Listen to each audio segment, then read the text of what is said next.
ನಮಸ್ಕಾರ ಬಂಧುಗಳೇ, ಇವತ್ತಿನ ಒಂದು ವಿಡಿಯೋದಲ್ಲಿ ತುಂಬ ಈಸಿ ರೆಸಿಪಿ ರಸಮ್ ಮಾಡುವ ವಿಧಾನವನ್ನು ಹೇಳ್ಕೊಡ್ತೀನಿ. ಬನ್ನಿ ಈ ಒಂದು ವಿಡಿಯೋನ ಪ್ರಾರಂಭಿಸೋಣ. ಅದಕ್ಕೂ ಮುಂಚೆ ನೀವು ಯಾರಿಂದ ಸಬ್ಸ್ಕ್ರೈಬ್ ಆಗಿಲ್ಲ, ಈ ಒಂದು ಸಬ್ಸ್ಕ್ರೈಬ್ ಬಟನ್ನ ಒತ್ತಿ ಸಬ್ಸ್ಕ್ರೈಬ್ ಆಗಿ.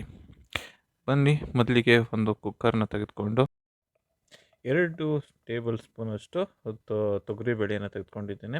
ಹಾಗೆ ಒಂದು 2 ಟೇಬಲ್ ಸ್ಪೂನಷ್ಟು ಹೆಸರು ಬೇಳೆಯನ್ನು ತೆಗೆದುಕೊಂಡು ಈಗ ಒಂದು ಕುಕ್ಕರ್ಗೆ ಹಾಕ್ಕೊಳ್ತಾ ಇದ್ದೀನಿ.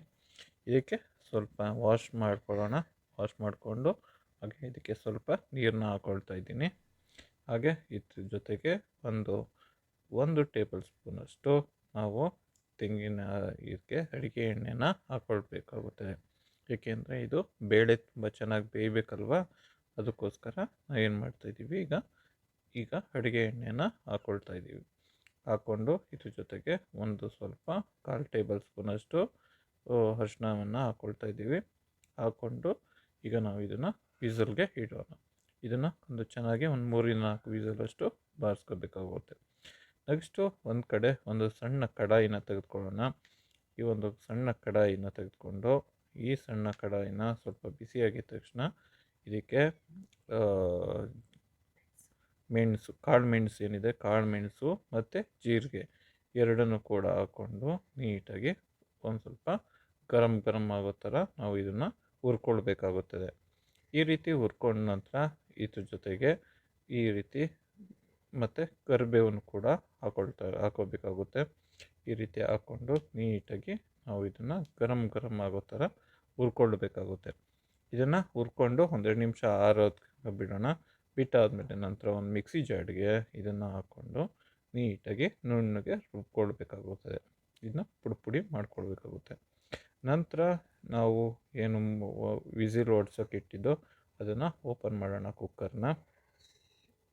ಈ ರೀತಿಯಾಗಿ ಓಪನ್ ಮಾಡಿದಾಗ ಒಂದು 5-6 ವಿಸಲ್ಲು ಲಾಂಗ್ ವಿಸಲ್ ಹೊಡಿಸಿದ್ರೆ ನೋಡಿ ಈ ರೀತಿಯಾಗಿ ಎಲ್ಲ ಆಗಿರುತ್ತೆ. ಸೊ ನಾವು ಇದನ್ನು ನೀಟಾಗಿ ಪೂರ್ತಿಯಾಗಿ ಅಂದರೆ ಫುಲ್ಲು ಈ ಬೇಳೆ ಕಾಳುಗಳೇನಿದ್ದಾವೆ ಈ ಕಾಳನ್ನೆಲ್ಲ ನೀಟಾಗಿ ನಾವು ನುಣ್ಣನೆಯಾಗಿ ಸ್ನ್ಯಾಶ್ ಮಾಡ್ಕೋಬೇಕಾಗುತ್ತೆ. ಈ ರೀತಿಯಾಗಿ ನೋಡ್ತಿದ್ದೀರಲ್ಲ, ಇದು ತುಂಬ ಒಂಥರ ಪಾಯಸದ ರೀತಿ ಇದು ತೆಳ್ಳಗೆ ಇದೆ. ಹಾಗೆ ಮತ್ತು ನೆಕ್ಸ್ಟು ಒಂದು ಬಾಣಲಿಯನ್ನು ತೆಗೆದುಕೊಳ್ಳೋಣ. ಈ ಒಂದು ಬಾಣಲಿಯನ್ನು ಕಾಯೋದಕ್ಕಿಟ್ಟು ನಂತರ ಇದಕ್ಕೆ 2 ಟೇಬಲ್ ಸ್ಪೂನಷ್ಟು ಎಣ್ಣೆಯನ್ನು ಹಾಕ್ಕೊಳ್ಬೇಕಾಗುತ್ತದೆ. ಈಗ ಒಗ್ಗರಣೆ ಸ್ಟಾರ್ಟ್ ಮಾಡಬೇಕಲ್ವ, ಅದಕ್ಕೋಸ್ಕರ ಈ 2 ಟೇಬಲ್ 3 ಟೇಬಲ್ ಸ್ಪೂನಷ್ಟು, ಇದು ತುಂಬ ಚಿಕ್ಕ ಸ್ಪೂನು, ಹಾಗಾಗಿ 4 ಸ್ಪೂನ್ ಹಾಕ್ಕೊಂಡಿದ್ದೀನಿ. ಮತ್ತು ಇದಕ್ಕೆ ಎಣ್ಣೆ ಕಾದ ನಂತರ ಈರುಳ್ಳಿಯನ್ನು ಹಾಕ್ಕೊಳ್ಬೇಕಾಗುತ್ತೆ. ಈರುಳ್ಳಿಯನ್ನು ಹಾಕಿ ಇದನ್ನು ನೀಟಾಗಿ ನಾವು ಎಣ್ಣೆಯಲ್ಲಿ ಫ್ರೈ ಮಾಡ್ಕೊಳ್ಳೋಣ. ಬನ್ನಿ, ಈ ರೀತಿಯಾಗಿ ಫ್ರೈ ಮಾಡ್ಕೊಳ್ಳೋಣ.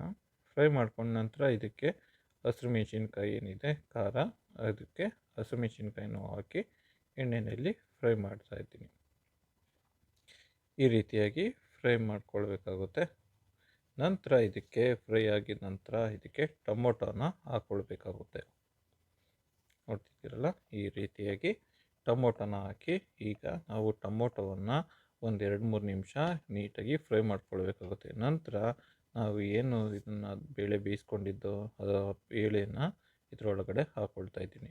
ಹಾಕ್ಕೊಂಡು ನೀಟಾಗಿ ಕುದಿಯೋದಕ್ಕೆ ಬಿಡಬೇಕಾಗುತ್ತೆ. ಈ ರೀತಿಯಾಗಿ ನಂತರ ನಾವು ಮಿಕ್ಸಿ ಜಾರ್ನಲ್ಲಿ ಏನು ರುಬ್ಕೊಂಡಿರ್ತೀವಿ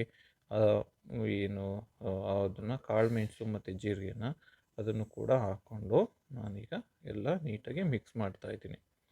ಈ ರೀತಿಯಾಗಿ ಮಾಡ್ಕೊಳ್ಬೇಕಾಗುತ್ತೆ. ನಂತರ ಇದನ್ನು ಚೆನ್ನಾಗಿ ಕುದಿಯೋದಕ್ಕೆ ಬಿಟ್ಟು ನಂತರ ನಾವು ಇದಕ್ಕೆ ತುಂಬ ತೆಳ್ಳಗೆ, ನಮಗೆ ಎಷ್ಟು ತೆಳ್ಳು ಬೇಕು ಅಷ್ಟು ತೆಳ್ಳಗೆ ನಾವು ನೀರನ್ನ ಹಾಕ್ಕೊಳ್ಬೇಕಾಗುತ್ತೆ.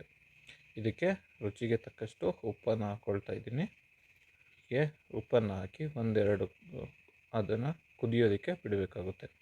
ಈ ರೀತಿಯಾಗಿ ಕುದ ನಂತರ ಇದಕ್ಕೆ ನಾನು ಫೈನಲಾಗಿ ತೆಂಗಿನಕಾಯಿ ತುರಿ ಏನಿದೆ, ತೆಂಗಿನಕಾಯಿ ತುರಿಯನ್ನು ಹಾಕ್ತಾಯಿದ್ದೀನಿ. ಈ ರೀತಿಯಾಗಿ ತೆಂಗಿನಕಾಯಿ ತುರಿ ಮತ್ತು ಕೊತ್ತಂಬರಿ ಸೊಪ್ಪು ಏನಿದೆ ಇದನ್ನು ಫೈನಲಾಗಿ ಹಾಕಿ ನೀಟಾಗಿ ತಿರುಗಿ ಈಗ ನೋಡ್ತಿದ್ದೀರಲ್ಲ ಎಷ್ಟು ಈಸಿಯಾಗಿ ಈ ಒಂದು ರಸಮ್ ರೆಡಿಯಾಗಿದೆ. ಈ ಒಂದು ವಿಡಿಯೋ ನಿಮಗೆ ಇಷ್ಟ ಆಗಿದೆ ಅಂತ ನಾನು ಭಾವಿಸಿದ್ದೇನೆ. ದಯವಿಟ್ಟು ಲೈಕ್ ಮಾಡಿ, ಶೇರ್ ಮಾಡಿ ಮತ್ತು ಫಾಲೋ ಮಾಡಿ. Thank you. ಧನ್ಯವಾದಗಳು.